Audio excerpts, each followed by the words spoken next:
नमस्कार जय जगन्नाथ पुणी गोटे जखम कथा को आपन को स्वागत। आज जखम कथार रखी सरकार निष्पत्ति। सरकार निष्पत्ति इमिति एक निष्पत्ति नेले आज सरकार शुणिकी बहुत खुशी लगिला एवं जेते माने साधुवाद जनइले मध्य कम पड़िबो।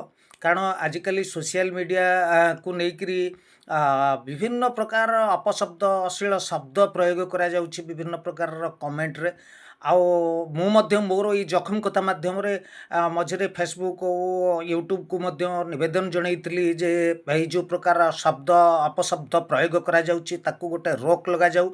जाऊ सरकार बहुत दिन पर गोटे निष्पत्ति नेले जे अपशब्द व्यवहार करिबा, अश्लील भाषा कहिबा, कमेंट रे विभिन्न प्रकार कथा कहिबा यह एक दंडनीय अपराध बोली ताकू ग्रहण करा जिवो एवं से दंड माने दिया जिवो।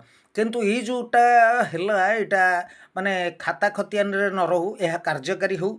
मु एतिक निवेदन करी जे ये जो दंडटा आउ टिके कठोर दंड कठोर कारण सोशल मीडिया को समस्ते यूज कर बहुत छोट छोट पिला बहुत बड़ पिला बहुत झील बहुत समस्ते यूज कर सोशल मीडिया को।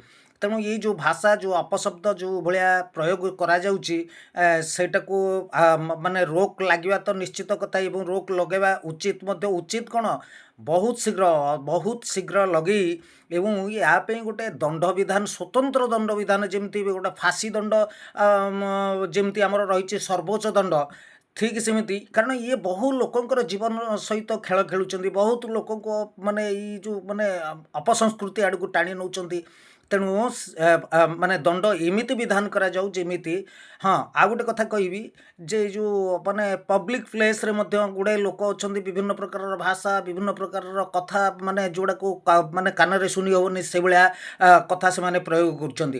तेणु ये सबू को दृष्टि रखी गोटे सुंदर माने अति कठोर कठोर दंड विधान करा जाऊ, जेल रे रहिबार व्यवस्था मध्य करा जाऊ।